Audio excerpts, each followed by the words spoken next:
राहुल गांधी जी विदेश में जाकर रोने का काम करते हैं। राहुल गांधी जी का कैम्ब्रिज क्राइस, लंदन लाइस, इससे साफ तौर पर दिखता है कि वो देश को अपमानित करने का कोई भी क्षण नहीं छोड़ रहे। एक बार नहीं, बार बार देश को अपमानित करना, देश के सैनिकों का मनोबल गिराना, उनको अपमान करना और बार बार एक प्रोपेगेंडा के तहत देश के खिलाफ बात करना,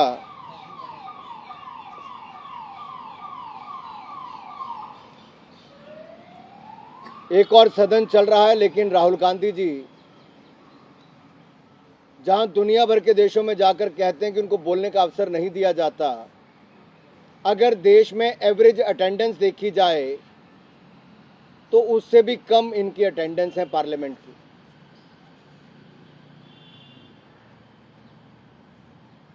ये बात करते हैं पैगासस की, ये बात करते हैं बगिंग की। मैं इनको याद करवाना चाहता हूं, ये पैगासस कहीं और नहीं, आपके दिमाग में है।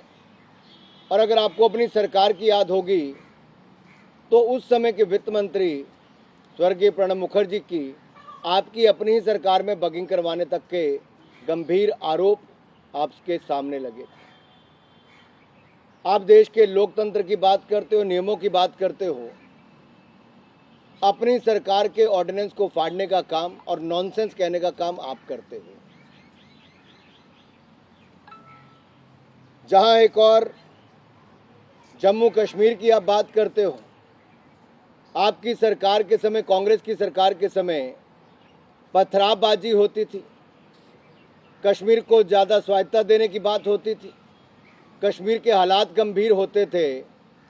अरे मोदी जी की सरकार आने के बाद तो आप पत्थरबाजी की बजाय बर्फ़ के गोले चलाने का काम और खेलने का काम, खिलखिलाने का काम कर रहे थे। ये बदलाव है दो सरकारों में। आपके समय पथराव था, हमारे समय स्वागत होता है, रिकॉम्प्रिज्म होता है। आप बात करते हो माइनॉरिटीज़ की। अरे सबसे बड़ा दुर्भाग्य तो यह है कि आपके समय सबसे बड़े दंगे 1984 में सिखों के साथ जो हुआ, जो कत्लेआम उनका हुआ,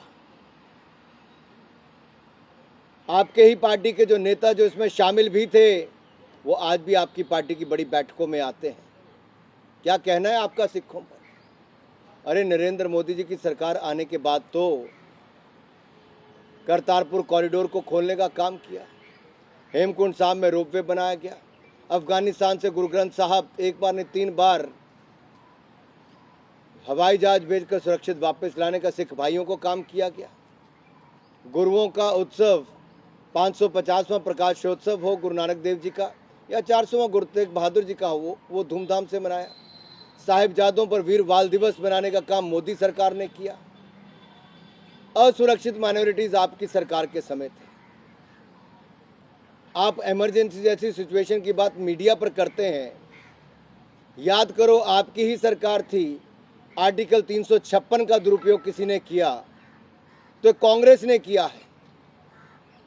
भारतीय जनता पार्टी के नेताओं को जेल में महीनों तक डालने का काम, मीडिया को बंद करने का काम, ये कांग्रेस के समय हुआ है। और देश से बाहर जाकर आप देश को बदनाम करने का काम करते हो, भारत को दुनिया भर में बदनाम करने का काम करते हो। राहुल जी, आपको तुरंत वापस आकर सदन में, जहां देश से माफ़ी मांगनी चाहिए, सांसदों से, संसद से माफ़ी मांगनी चाहिए, वहीं पर देश की सीमा पर सैनिकों से माफ़ी मांगनी चाहिए, देश की महिलाओं से, मजदूरों से माफ़ी मांगनी चाहिए, देश के उस गरीब मजदूर से जो अपनी खून पसीना बहाकर देश को सींचता है, आगे बढ़ाता है, जिसके चरण धोकर मोदी जी उनका सम्मान करते हैं, और दूसरी ओर दुनिया के देशों में जाकर भारत का अपमान करने में लगते हो।